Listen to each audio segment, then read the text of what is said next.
What do you do when a local organization that you love asks you to cook barbecue for 800 people and you're not a catering company? You guys, get comfy. This is going to be a fun one.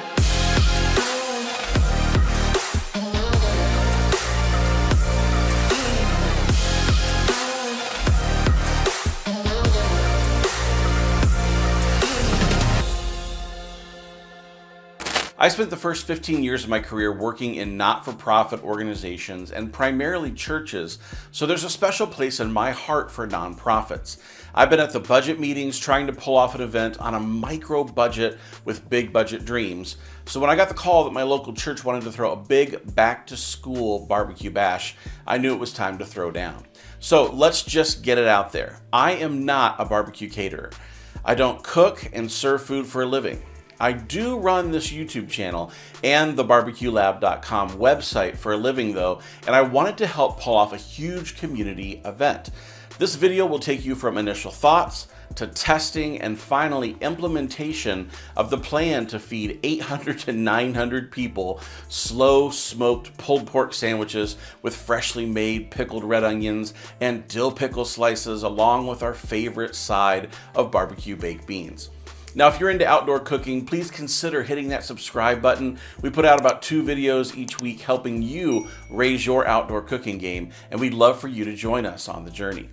Now, in planning an event this large, there were some initial problems that we faced that we had to figure out. Now, first among them was just calculating how much pork we really needed to cook. Raw weight versus final yield calculations. Second was figuring out how to cook that much pork at once. Maybe more importantly, how to cook that much pork and not stay up all night cooking the night before. Now then we needed to figure out how to keep the meat warm since we didn't have catering or warming equipment. Now I also knew that I couldn't do this myself without a crew, so we'd need volunteers for prep, cooking, and serving. Recipes were next, and we'd need barbecue rub, we'd need beans, and pickle recipes to use. Now those are the major hurdles that we faced, so let's walk through how we solved each of them. Now if you're really just wanting to know one particular thing, feel free to use the chapter markers on the bottom of this video. That's what they're there for after all, so check the description, you can grab what you need. Now, before we could do much planning, I first needed to figure out how much pork we needed to cook. And here's how we planned things. We wanted to serve 1/4 pound sandwiches, which means that we wanted 1/4 pound of pork on each sandwich, which we'd measure as we served. 800 servings at 1/4 pound each meant that we needed 200 pounds of finished pulled pork at a minimum. So how much meat can you get from a pork butt after it's cooked? Well, that's where we went into testing. My buddy Joel, who you'll meet here in a minute, got to testing and figured out that we could plan on roughly 50% loss with a pork butt from raw to fully cooked and pulled. That meant that for every 8-pound pork butt, we were only getting 4 pounds of pork on average that we could serve. That meant that every 8-pound pork butt would serve 20 people. That means that it's 5 pork butts to serve 100 people and 40 to 45 pork butts to serve 800 to 900 people. That is a lot of pork. Now, having enough cooking space was the next major hurdle. My largest offset smoker is the Lone Star Grillz 24 by 48 offset, and it's a beast. It's great for the backyard, but it's not anywhere near large enough to cook for 800 to 900 people. Now I knew I could fit 12 pork butts on the Lone Star, 4 on each lower rack and 2 on each upper rack, but that's just a drop in the bucket.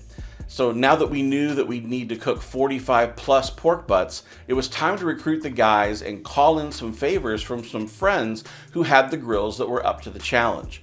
Now this is my friend Joel.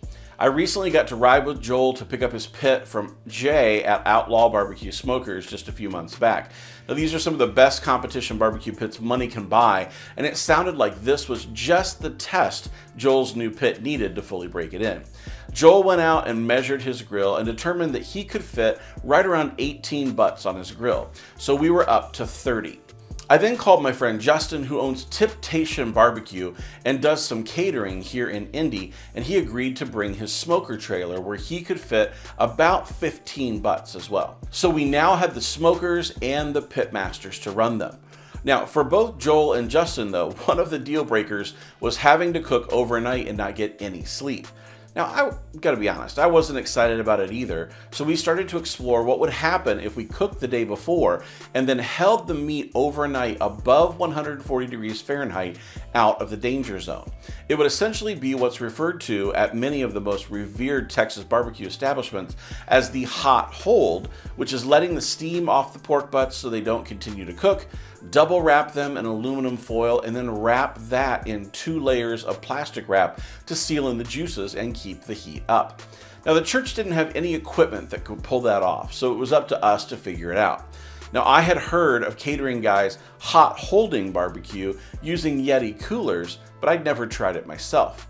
Joel offered up his Yeti 45 for a test and confirmed 4 pork butts held temperature above 140 degrees overnight easily, so we knew that it was possible. Now, a few weeks ago, we published a video called How Long Can We Rest Barbecue that went along with that initial testing. If you're interested in that, I'll put a link up here and in the description below, and you can check out that video. Now, we had a Yeti 45, a 75, and 105 that we could use, but it still wasn't enough to cover all 45 plus pork butts. Now, that's where the head-to-head video test that's coming up next on the channel came in. I contacted a few other cooler manufacturers and asked if they had a cooler that we could run head-to-head against Yeti to hot hold barbecue, and we had 2 coolers come in from Blue Coolers and 1 from Dometic. Now, with these 6 coolers, we now had the holding capacity for 45 pork butts, so cooking the day before was a go, and our pitmaster signed on for the gig. We called a meeting of the minds to get our heads around this, and the first point of discussion was the recipes that we'd use. We wanted to be consistent with what people received, no matter the grill that it was cooked on.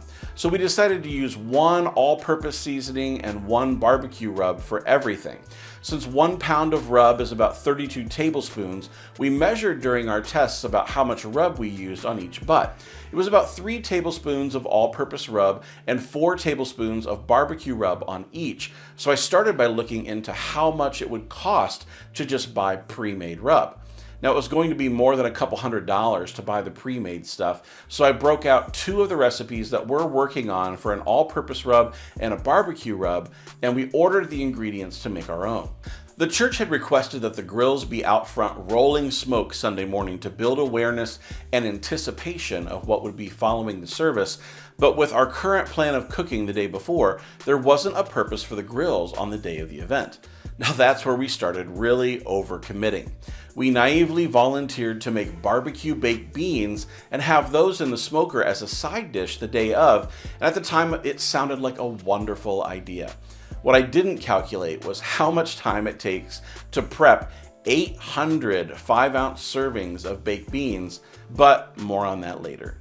The scope creep continued when someone brought up the idea that we can't have pulled pork sandwiches without fresh dill pickles and without pickled red onions, so at this point we're in so deep into it, why not, right? So here's how we planned the schedule. I'm putting this in here for all of you who are going to try to do this kind of a thing yourself. I want to save you some time and help you learn from our mistakes. So here's the schedule. On Saturday at 9 a.m., the day before we were going to serve, we unloaded the grills. At 10 o'clock, we went ahead and seasoned the pork. We pulled all the pork out of the packages and we got the all-purpose and barbecue seasoning on. Now, between noon and 1 o'clock, our goal was to start putting the 53 pork butts we ended up having on the grills, and our goal was to be able to have them all on by around 1 o'clock.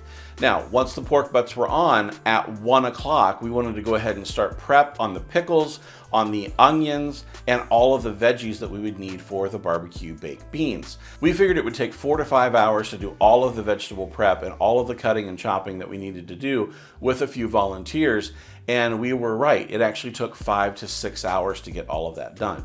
Now, we figured that we would be ready to wrap the pork butts in foil between 5 and 6 o'clock that evening, and that turned out to be pretty right on point.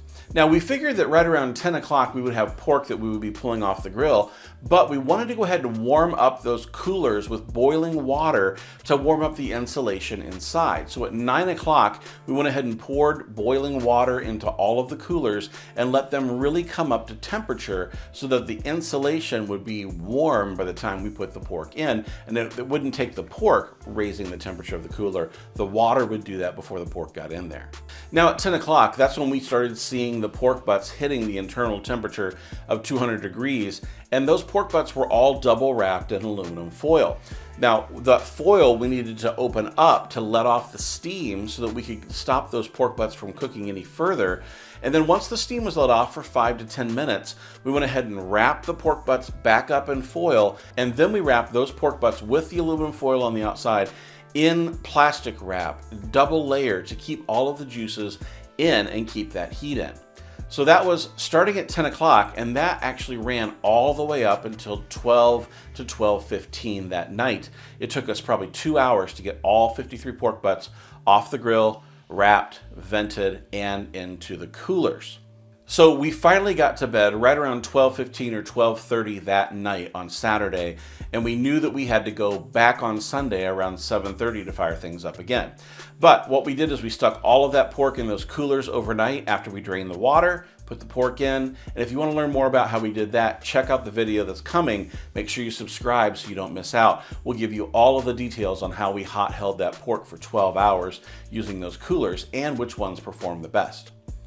Now on Sunday morning at 7:45, we went ahead and brought the grills around the front of the church and we staged them. We lit the fires at 8 o'clock, and then we started meeting with the team of volunteers to get the beans going and assembled in the kitchen. Now, 9 o'clock, we went ahead and had the beans that were assembled in their pans. We put them on the grills to be able to cook and come up to temperature. Then at 10:30, that's when we met with the team of volunteers that was going to help us pull the pork and get it sauced and pull out any fat or bone that was left in there and get it ready to eat. So that started at 10:30, and we utilized a team of 30 volunteers to pull 53 different pork butts and get it ready to eat. Now at 11:15, the beans were starting to get transferred from the grills straight into the chafing dishes for service, and then at 11:35, the food service began. Now, there's absolutely no way that we could have pulled this off without a team of rock star volunteers. We had people who helped us with the barbecue pits.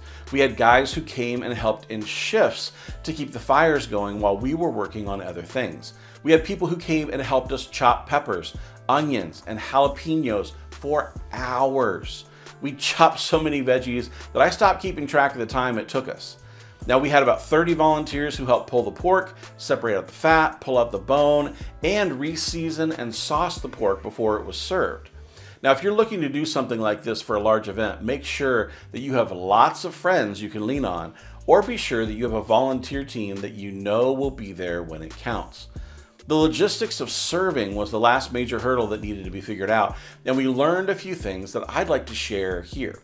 The goal was serving 800 people in less than a half hour, so that meant that we needed multiple lines where people could get their food and get out so others could do the same.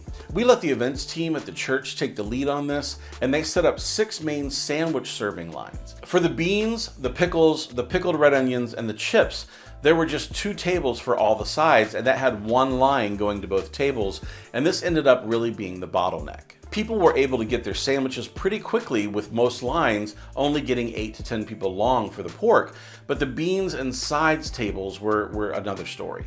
Now, if we do this again, I'd love to see us try having all of the food available at each line with 8 or so lines total, each expecting to have around 100 people go through each line. I think given another opportunity to rethink that part, I would go back and try more lines with everything instead of 1 bottleneck for all of the sides and condiments. So lesson learned there. Now maybe it just comes down to the number of volunteers needed to pull off more lines, but it's something that we can learn from. Overall, the event was a massive success and people loved the food. We had many people tracking us down for the rub recipe and the beans recipe, as well as asking us which brand of pickles and pickled red onions we used. Now that's a success in my book. Now we'll put a link in the description for our barbecue beans recipe, but I'll let you know that we did substitute 1 pound of smoked sausage for the pulled pork it originally calls for. It turns out that I actually like it better with the smoked sausage, so maybe at some point I'll have to go back and reshoot that recipe. For the pork, we used my all-purpose rub for the salt and my barbecue rub for the flavor so we could control both elements individually. Now, we don't have that available to sell just yet, but you can get pretty close by using the free sweet and spicy barbecue rub and all-purpose seasoning recipes, which I'll link in the description as well. We've not yet published our recipes for the pickled red onions and for the dill pickles, but if that's something that you want to see, let us know in the comments below and we'll try to move them ahead and knock those out before it starts snowing around here in the Midwest. Now, for the smoke, we used a combination of cherry wood and oak wood, which is readily available here in the Midwest where we're located. Now, I want to again thank all of the many volunteers who helped us pull off this massive cook. Now, we couldn't have done it without you, and we had a great time getting to meet you and cook with you. Now, if you want to see more behind the scenes footage of this cook and event, make sure you follow us on Instagram, Facebook, and all the social channels where we give you more behind the scenes access than you can get here on this channel. I'm David Gafford with the Barbecue Lab, and I'll see you next time.